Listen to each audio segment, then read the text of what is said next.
నేను ఏ ఊరు వెళ్ళినా మాకు ఒక ఏ ఫంక్షన్కి వెళ్ళినా దేనికి వెళ్ళినా పల్లంకూరు బాబు నాకు తెలుసు అంటారు. అది ఎక్కడ ప్రతి చోట వెళ్తున్నాం. ఈయన ఏంటంటే ఇంచుమించుగా ఎవరికైనా సాధ్యం కాదు చాలా మంది వరకు అబ్దుల్ కలాం గారి చేతి మీదుగా కూడా వ్యవహారాన్ని అవార్డు తీసుకుని సత్కరించబడ్డారు. ఇలాంటి ఆయన బాబు గారికి చిరు సత్కారం.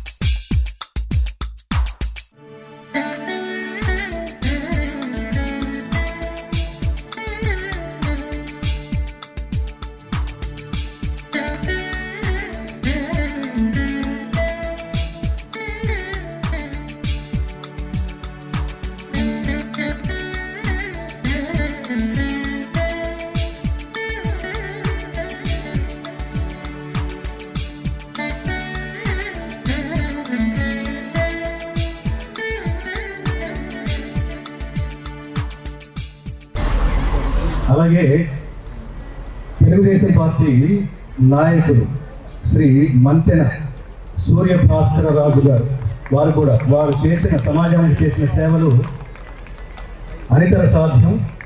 వారి సేవలకి గుర్తుగా శివకుమార్ వర్మ నాకు పితృ సమానులు అని చెప్తుంటారు. వారిని వేదిక మీదకి తోడుకొని రావాల్సిందిగా కోరుతున్నాను. ఇంకొక ఆయన ఏంటంటే చాలా మంది చూసాను చిన్నప్పటి నుంచి, ఎందుకంటే మేనమామ ఊరే కాబట్టి ప్రతి ఒక్క ఊరికి నాకు తెలుసు. అందరూ ఏంటంటే ఇంచుమించు చాలా మంది ఇంచుమించు నాతో సహా కొంతవరకు నా పిల్లలు బాగుండాలి లేకపోతే ఇది బాగుండాలని ఆలోచన అందరికీ ఉంటుంది. కానీ ఆయన ఏంటంటే ఎవరిని ఎదిగితే ఆనందపడి 10 సార్లు బాగుంది పని బాగుందిరా అది ఇది అని అందరినీ ప్రోత్సహిస్తూ ఉంటారు. కల్మషం లేని వ్యక్తి, మాకు ఇష్టమైన వ్యక్తి. ఇంకోటి ఏంటంటే నేను చూస్తున్నాను చాలా ఫంక్షన్లో నువ్వు వచ్చే సన్మానం చేస్తావు, అప్పటికప్పుడు సామాన్లు కప్పటి చాలా మందికి వస్తున్నాం. అర్హత లేని కూడా సన్మానాలు చేస్తున్నారు. అది కూడా చాలా జరుగుతాయి. అటువంటివి కాకుండా నాకు ఆనందం ఏంటంటే ఇద్దరు సన్మానానికి అర్హులైన వ్యక్తులకి సన్మానం చేస్తున్నాం. ఇది మాకు చాలా ఆనందంగా ఉందండి.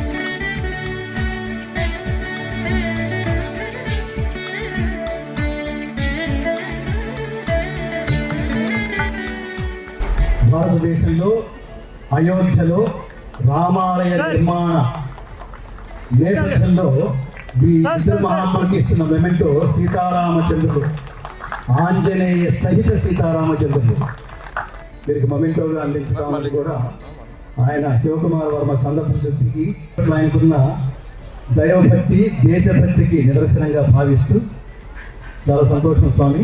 అది నాకు మిమ్మల్ని చూసినప్పుడు నాకు ఏమనిపిస్తుంది అంటే సమాజానికి ఒక విషయం చెప్పాలి. బాగా గుర్తుపెట్టుకోండి మిత్రులారా,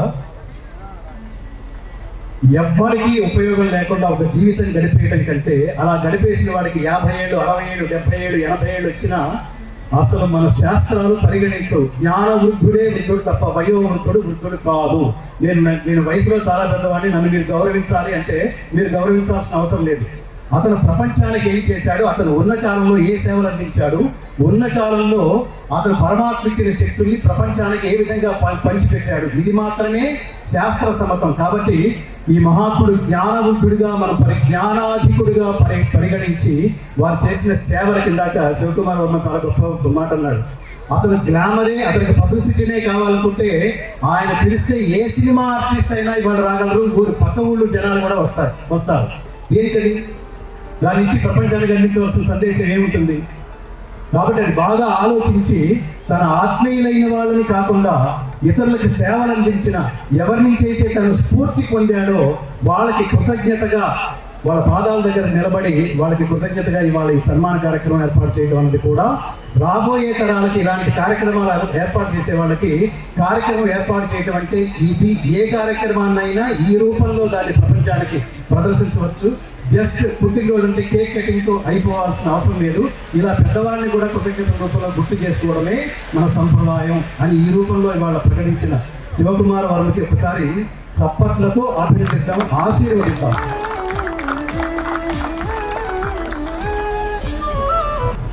ఆహ్వానాన్ని మన్నించి మా ఊరికి రెండోసారి వచ్చిన గంగాధర శాస్త్రి గారికి మా ఊరి తరఫున మనస్ఫూర్తిగా కృతజ్ఞతలు తెలియజేస్తున్నాను.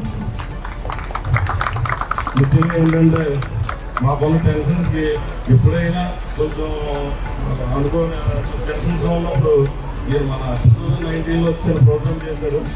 ఆ రోజు శుక్లాంబరదరం స్టార్ట్ చేశారు. ఆ వీడియో చూస్తూ ఉంటాం ఎప్పుడైనా. అంటే అటువంటి రేర్గా జరిగే ఫంక్షన్స్లో అదొకటి చాలా ఆనందంగా ఉంటుందండి. మీ పనులన్నీ పక్కన పెట్టి మీకున్న బిజీ షెడ్యూల్ కూడా పక్కన పెట్టి మా ఊరు మీ పాదం మోపి చాలా ఆనందంగా ఉంది. ధన్యవాదాలు.